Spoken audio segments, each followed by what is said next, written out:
parole ici sur One TV, en train d'écouter Dieu vous parler. Sachez que vous ne pouvez pas vous habituer. Shalom, peuple de Dieu.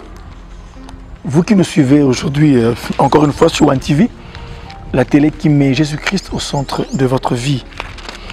C'est le pasteur Tony Maboussi et c'est votre tranche trompette du sanctuaire. Depuis quelques séances, je suis en train de vous parler des œuvres de la foi. Les œuvres de la foi. Et j'avais dit ceci. La foi, pour être agissante et valable, ne peut pas rester stérile. La foi, pour être agissante, valable et agissante, ne peut pas être ou ne peut pas demeurer stérile. Elle doit produire une œuvre. Et là, nous avions commencé à étudier bien sûr l'épître aux Hébreux, là au chapitre 11. Au chapitre 11, où on parle communément de ce que nous appelons les héros de la foi. Les héros de la foi.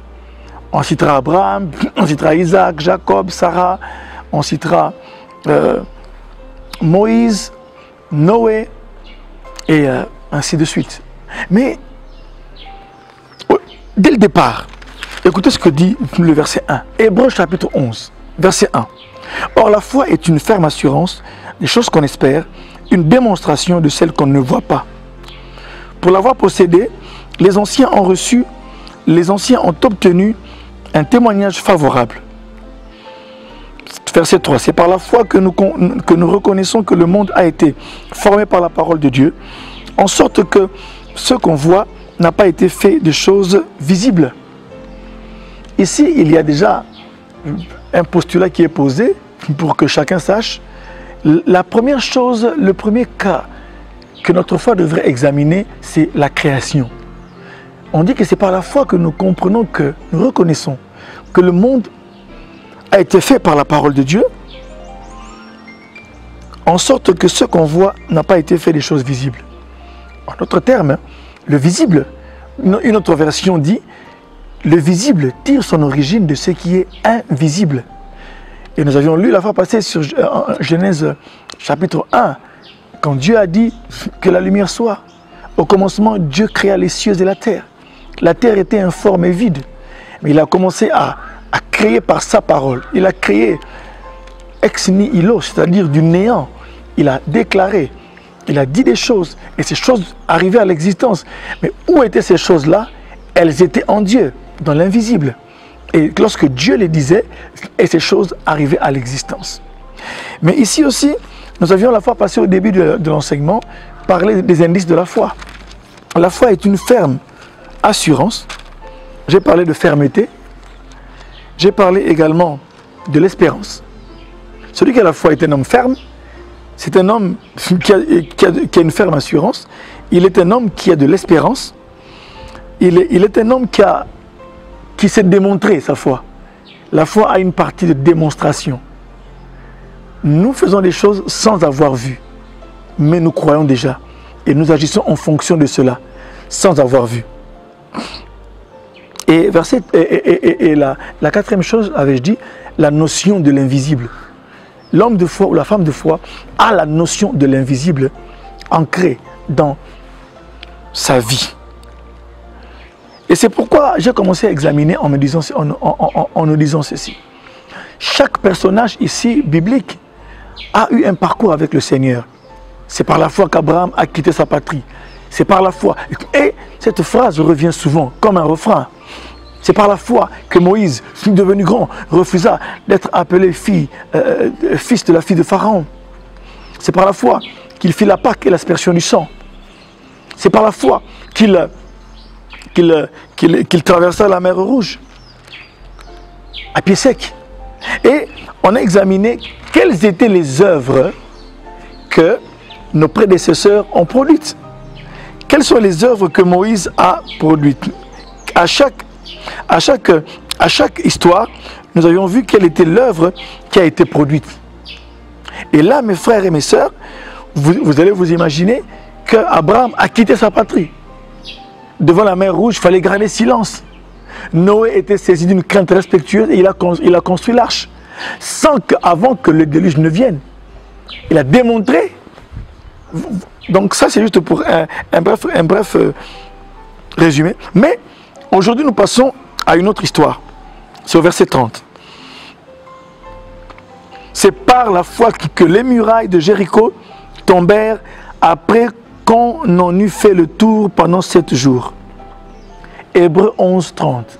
C'est par la foi que les murailles de Jéricho tombèrent après qu'on en eut fait le tour pendant 7 jours. Là, bien sûr, il s'agit de l'histoire de Josué, le fils de Nun, qui avait pris la relève de Moïse et qui a commencé à conduire le peuple pour le mettre en possession de la terre promise. Revenons alors dans l'histoire. Prenons Josué. Prenons Josué, bien-aimé. Chapitre 6. Prenez avec moi vos Bibles, dans Josué chapitre 6, et nous allons examiner avec vous ce que dit la parole de Dieu. Josué chapitre 6. Rapidement, je vais lire. Josué 6, à partir du verset 1er. On dit, Josué 6, 1. Jéricho était fermé et barricadé devant les enfants d'Israël. Personne ne sortait et personne n'entrait. L'Éternel dit à Josué, voici je livre entre tes mains Jéricho et son roi, ces vaillants soldats. Dieu dit, je vous livre Jéricho. Bien aimé, je m'arrête un peu là. Dieu dit, voici je livre Jéricho. Hein? Entre tes mains et son roi et ses vaillants soldats, je les livre entre tes mains. Mais comment Dieu peut-il dire à quelqu'un qu'il lui a livré une ville qui est fermée et barricadée? Pas d'entrée, pas de sortie. No in, no out. Comme je le dirais avec mon expression personnelle. No in, no out. Personne n'entre, personne ne sort. Mais écoutez, si les gens sortaient quand même, ils auraient pu monter un plan pour essayer de s'infiltrer là-bas. Mais personne ne sortait, personne n'entrait. Mes frères et mes sœurs. Mais Dieu dit, je livre. Y a-t-il quelqu'un qui me suit aujourd'hui à qui Dieu a livré des choses fermées et barricadées? Dieu ne voyait pas cela barricadé, car il a dit à Josué, voici je livre.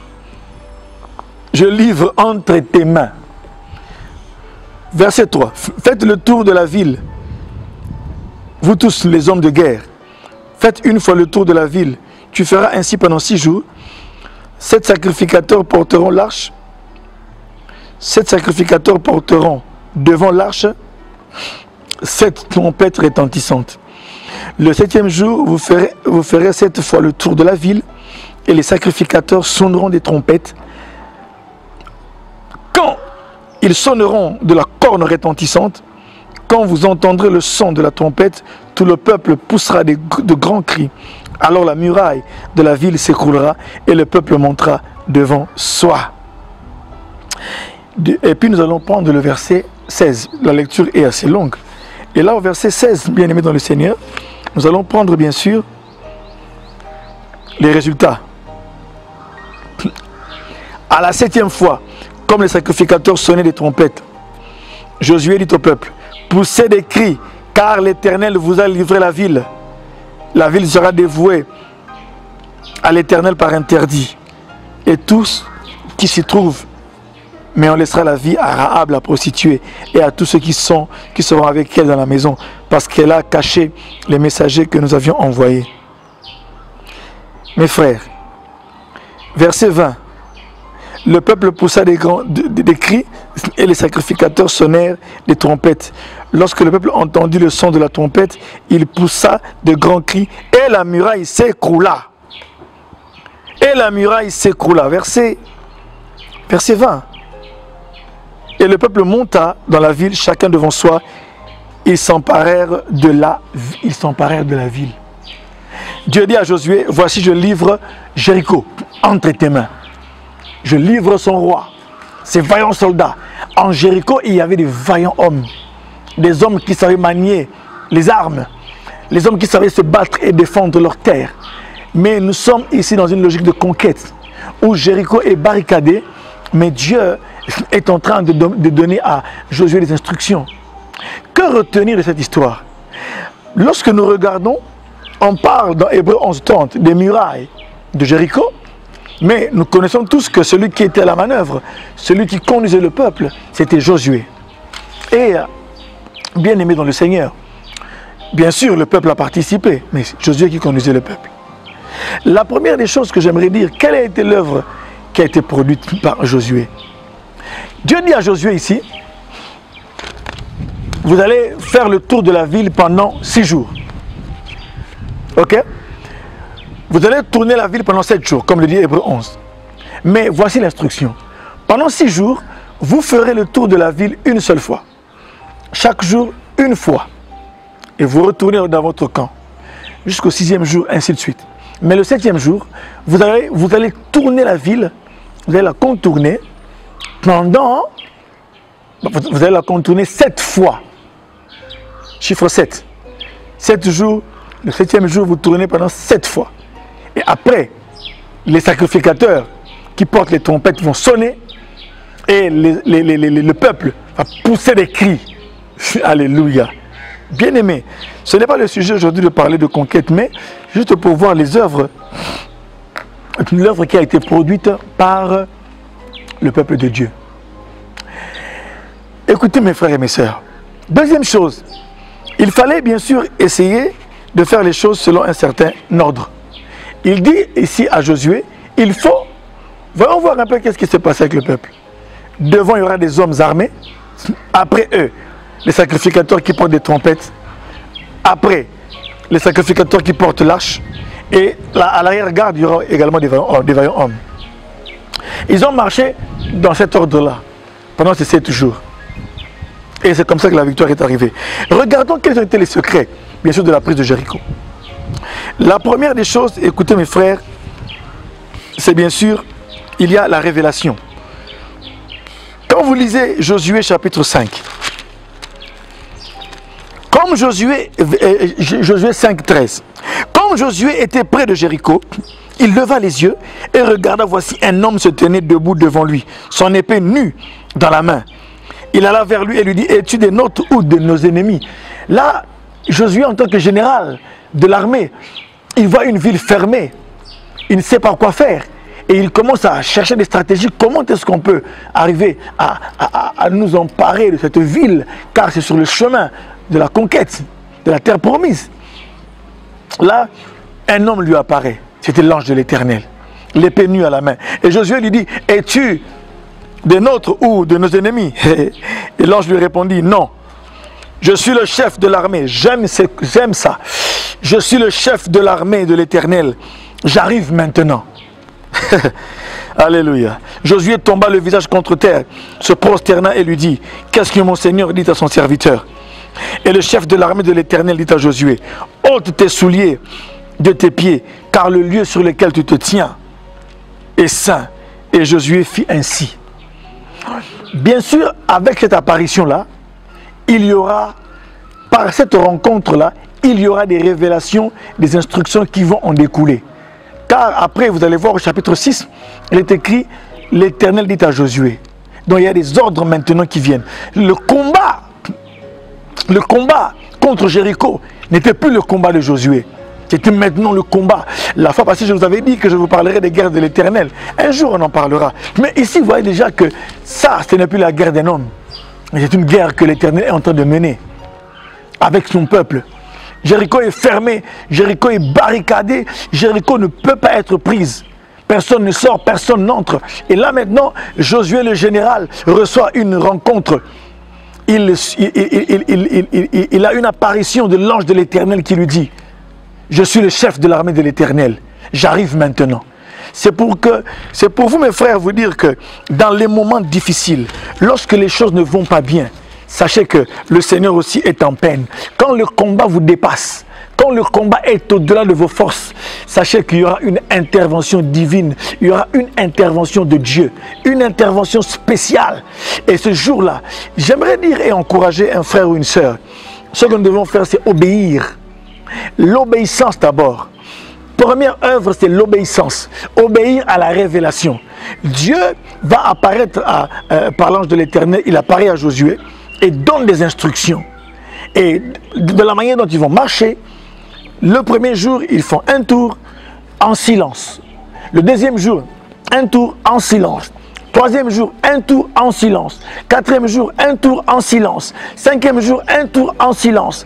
Sixième jour, un tour en silence. Septième jour, ils font 7 tours. Premier tour, silence. Deuxième tour, silence. Troisième tour, silence. Quatrième tour, silence.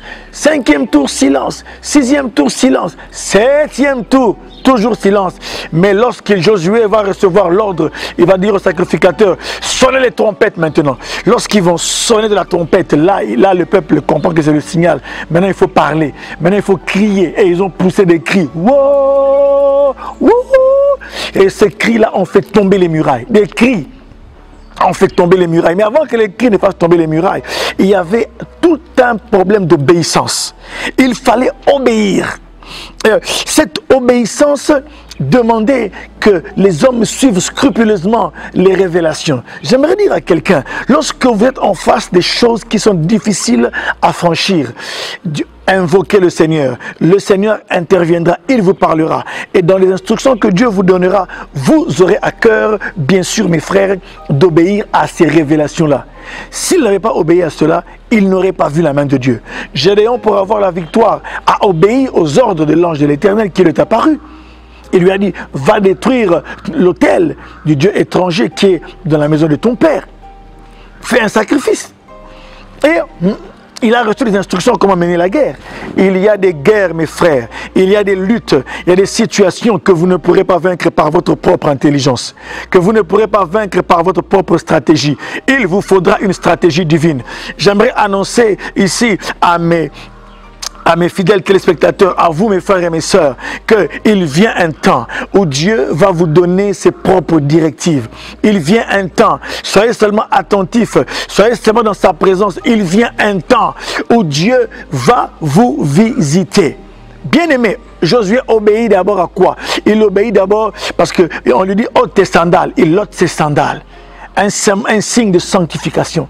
Il se sanctifie, il s'approche. Vous savez, ôter les sandales, c'est renoncer à ce qu'on est. Renoncer à ce que l'on connaît. Renoncer à tout ce qu'on a déjà fait jusqu'à ce moment. Il ôte les sandales. Et là, maintenant, il est pieds nus à la merci de Dieu. On lui dit, la terre sur laquelle tu te tiens est une terre sainte. Bien-aimé, le fait que l'ange de l'Éternel était là, Dieu était là et l'environnement était déjà saint. Quand Dieu vous apparaît, sachez déjà que dès ce moment-là, votre environnement, cette saison-là est une saison sacrée. Quand Dieu vous parle, ce jour-là, cette minute-là est une minute à écrire dans vos livres de révélation, dans le cahier des songes, parce que c'est le jour où le Seigneur vous a visité pour vous dire comment vaincre dans le combat qui vous dépasse. Josué obéit, je parle d'obéissance, et tout le peuple a obéi en marchant ainsi. Vous voulez vaincre des choses insurmontables, soyez des hommes et des femmes obéissants à la voix de Dieu. Bien-aimés dans le Seigneur. Écoutez mes frères, les prêtres ont aussi obéi, les soldats ont aussi obéi, les sacrificateurs qui portaient l'arche ont obéi, même ceux qui avaient des trompettes, ils ont obéi. Il y a des jours où vous ne devrez pas parler en ce moment-là, vous devrez parler au temps de Dieu, vous devrez agir au temps de Dieu pour remporter une victoire certaine et que Jéricho tombe. Deuxième chose, j'ai parlé de l'obéissance. La deuxième chose, c'est l'ordre. Ils ont marché selon un ordre bien établi par le Seigneur lui-même. Et cet ordre était lequel? Cet ordre était comme ceci. Les vaillants hommes devaient marcher devant. Après eux, des sacrificateurs avec des trompettes. Et suivaient les sacrificateurs qui portaient l'arche. Et d'autres vaillants hommes fermaient la marche, l'arrière-garde. Écoutez mes frères et mes sœurs, il fallait de l'ordre. Bien aimé, la foi demande de l'ordre. C'est par la foi que les murailles de Jéricho s'écoulèrent après qu'on en eut fait le tour pendant 7 jours. Mais c'est ce que dit Hébreux 11, verset 30. Mais pour que les murailles tombent, il fallait un ordre. L'œuvre à produire, l'obéissance à la révélation, l'ordre, être ordonné, suivre. cet ordre-là. Et il fallait suivre cela chaque jour, de manière constante. Et quand il marchait dans l'ordre-là, personne ne perdait sa place. C'est pour vous dire, bien-aimés dans le Seigneur, à un moment donné, l'homme de foi, quand Dieu lui a parlé, il doit être aussi dans cet ordre-là, il doit suivre les ordres de Dieu, à la lettre. Il doit être en mesure, même quand Dieu lui dit ne touche pas à ceci, ne touche pas à cela, il doit le faire. Il doit suivre un certain ordre dans la façon de faire les choses. Aujourd'hui, ce qui tue l'Église, parfois c'est le désordre, la façon de faire les choses. Ce qui nous tue, c'est parfois nous n'avons pas les priorités, les bonnes priorités. Nous ne savons pas comment est-ce qu'on peut faire les choses. Ils sont en train de faire les choses selon un certain ordre. Ils tournaient dans l'ordre. Et après l'ordre, il y a une troisième chose que j'aimerais dire, c'est la discipline. Ils ont été disciplinés. L'ordre requiert de la discipline. Vous pouvez être aujourd'hui en ordre, faire les choses en ordre, mais demain les faire en désordre. Et ici, les enfants d'Israël ont fait les choses en ordre. Obéissance, ordre, discipline. Imaginez-vous les habitants de Jéricho qui étaient là, peut-être les sentinelles en train de regarder, ces gens en train de tourner. Ils voient une armée des enfants d'Israël en train de contourner leur ville. Aujourd'hui, une fois, je pense que les sentinelles se parlaient. Là-bas au nord, là-bas, qu'est-ce qui se passe? Mais ils ont tourné. Et qu'est-ce qu'ils ont fait? Ils n'ont rien fait. Quand il dit, ils n'ont rien dit. Ils rentrent dans leur camp. Premier jour, étrange. Tourner semblait illogique. Illogique. Tourner était un ordre illogique. Un acte illogique aux yeux des hommes. Mais pour Dieu, c'est ce qu'il fallait pour conquérir Jéricho. Ah, mais comme David aussi faisait balancer sa fronde, hein, et Goliath l'avait méprisé. Or, c'était cette pierre qui allait le terrasser. C'est pourquoi que personne ne méprise ce que tu es en train de faire. Il est écrit, si nous marchons dans la chair, nous ne combattons pas selon la chair. 2 Corinthiens 10, 3 à 5. 2 Corinthiens 10, 3 à 5 dit, si nous marchons dans la chair, nous ne combattons pas selon la chair, car les armes avec lesquelles nous combattons ne sont pas charnelles, mais elles sont puissantes par la vertu de Dieu. C'est pourquoi, mes frères et mes sœurs, nous renversons des forteresses, comme dit la parole de Dieu, et des raisonnements. Nos armes sont des armes spirituelles. Et eux, en tournant, mes frères, en tournant, en contournant la ville de Jéricho, les habitants de Jéricho devaient les trouver étranges. L'homme de foi a parfois paru étrange aux yeux des hommes. L'homme de foi ou la femme de foi a souvent été étrange. C'est la démonstration. Je vous parlais des indices de la foi. La foi est une ferme assurance des choses qu'on espère. Ils espéraient que Jéricho allait tomber. Sinon, ils n'allaient pas tourner. C'est une démonstration de celle qu'on ne voit pas. Alléluia! Une démonstration de celle qu'on ne voit pas. Et alors ils ont commencé à démontrer que cette ville, nous allons la prendre. Nous la contournons. Ils étaient en train de l'encercler. Non seulement physiquement, mais spirituellement. Il se passait quelque chose. C'est comme si ils étaient en train de la miner.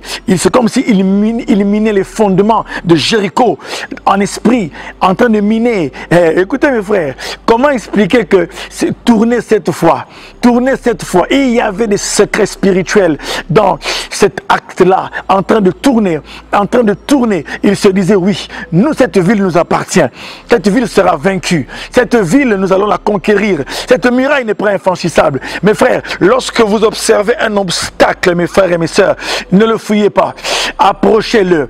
Plus vous êtes en face de l'obstacle, maintenant soyez dans la présence de Dieu, parce que lorsque vous serez dans la présence de Dieu, il y a quelque chose qui se passe, l'obstacle devient petit et vous devenez grand. C'est-à-dire que les obstacles ont souvent tendance à faire paraître votre Dieu petit. Comme on dit les enfants d'Israël dans Nombre 13-14, on a vu des géants. On a vu des géants. À leurs yeux, on était comme des sauterelles.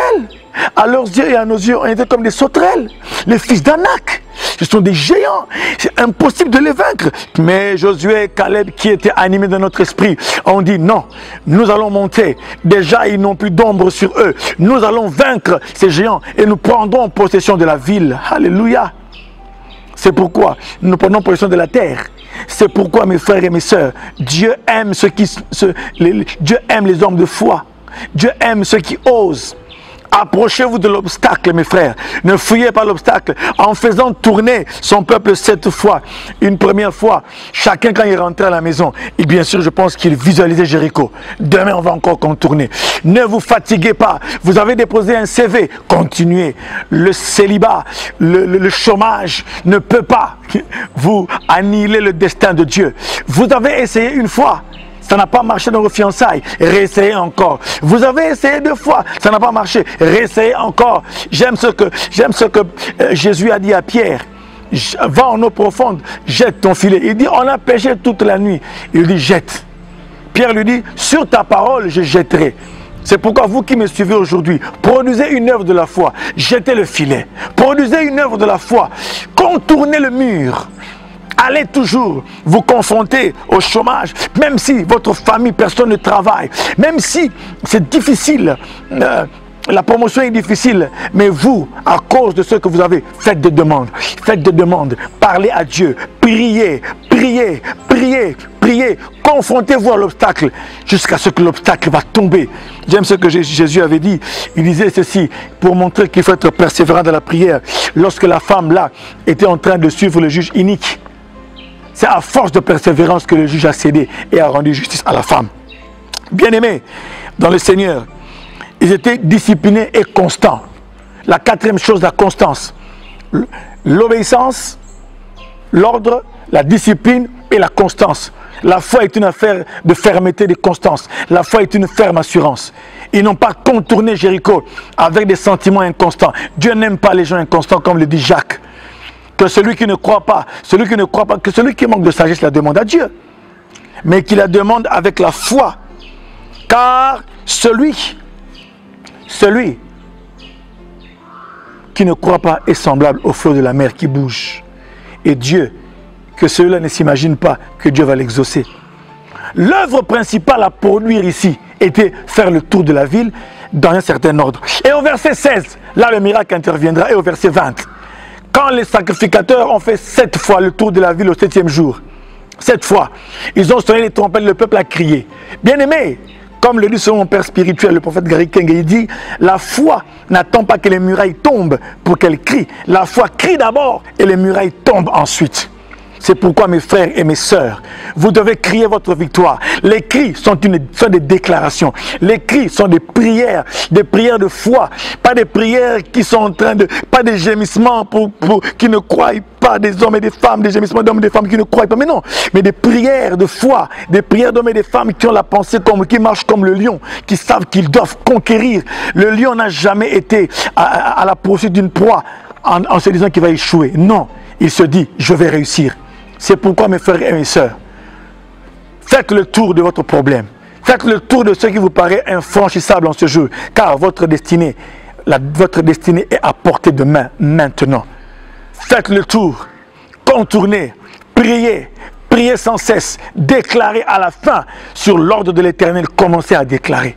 Et ils ont crié. Et ce cri-là, ce sont des cris de guerre. Ce cri dans la Bible, c'est un cri religieux.